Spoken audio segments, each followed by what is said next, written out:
E o pessimismo em Brás Cubas? Onde está o pessimismo no romance Brás Cubas?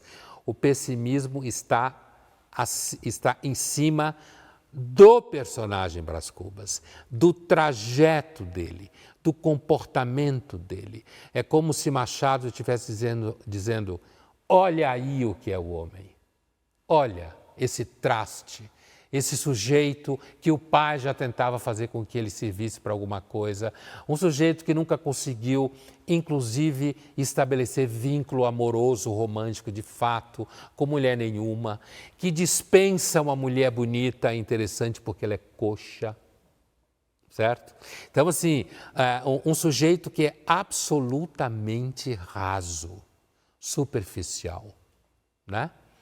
Então, não é tanto que o personagem vai se revelar pessimista no final, né?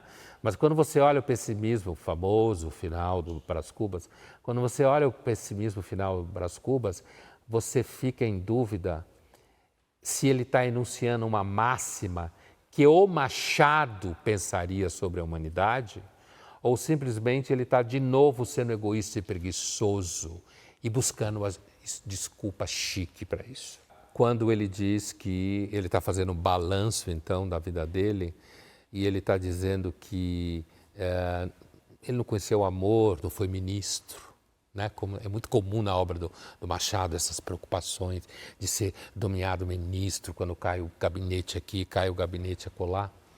Ele não atingiu a celebridade, né? Mas ele tem que reconhecer que ele não precisou ganhar o pão com o suor do rosto dele.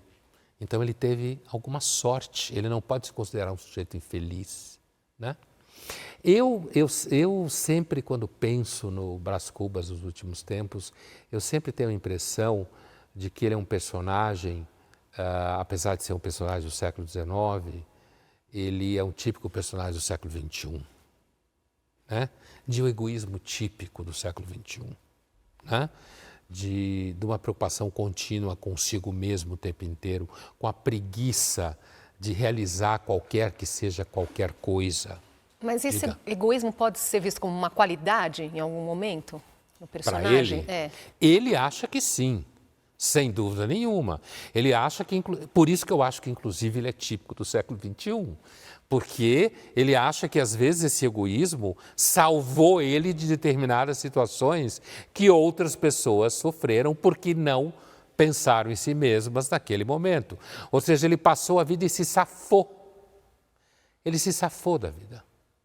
Quando, na realidade, quando você se safa da vida, é porque você não viveu. Você não teve nenhuma relação, vínculo nenhum. Mas no final, esse final, que é o final que é muito discutido pela fortuna crítica, de que se esse é um juízo do Machado sobre a humanidade, certo? Um juízo do Machado, né?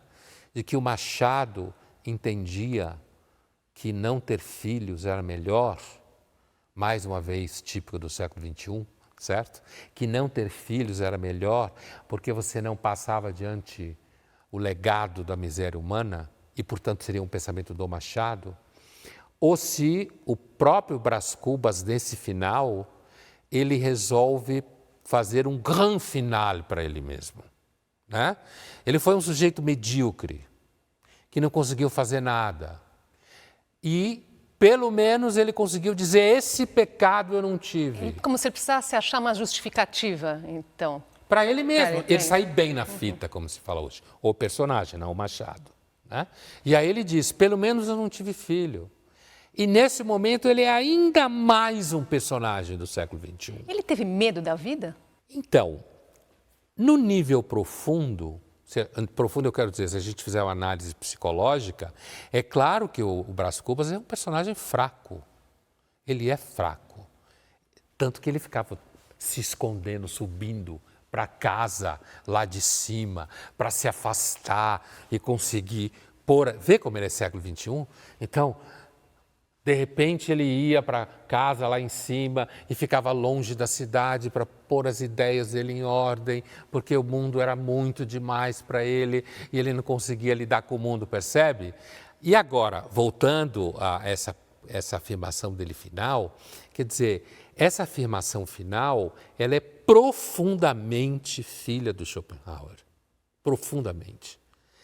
Por isso que muita gente acha que é um juízo que o Machado passa na humanidade, né? Que o Brás Cubas, na vida dele toda miserável que ele teve, pelo menos ele fez um favor para a humanidade. Ele não procriou, né?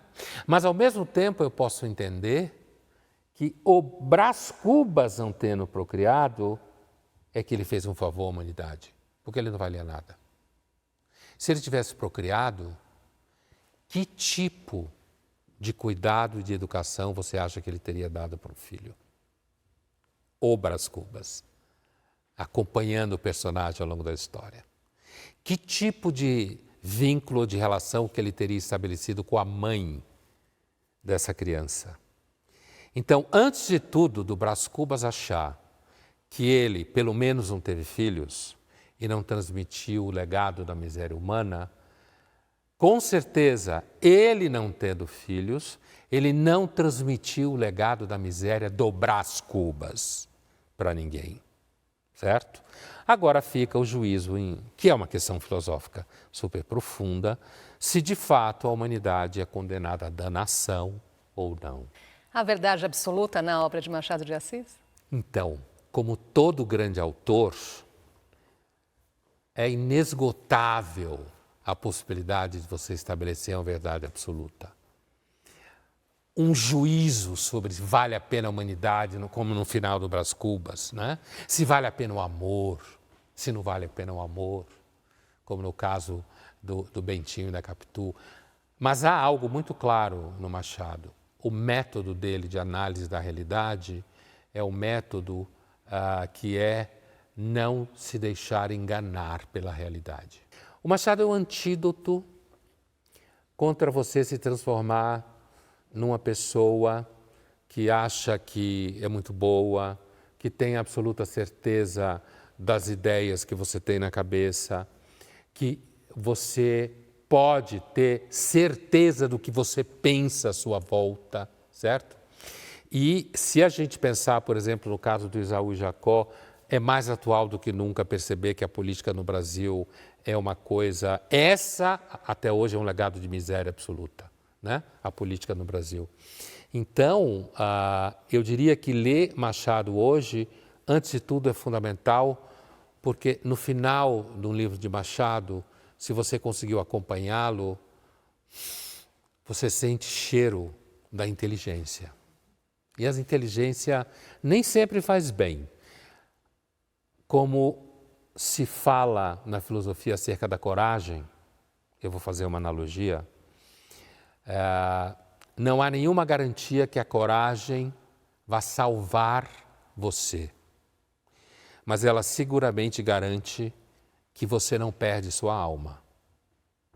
A inteligência funciona mais ou menos assim.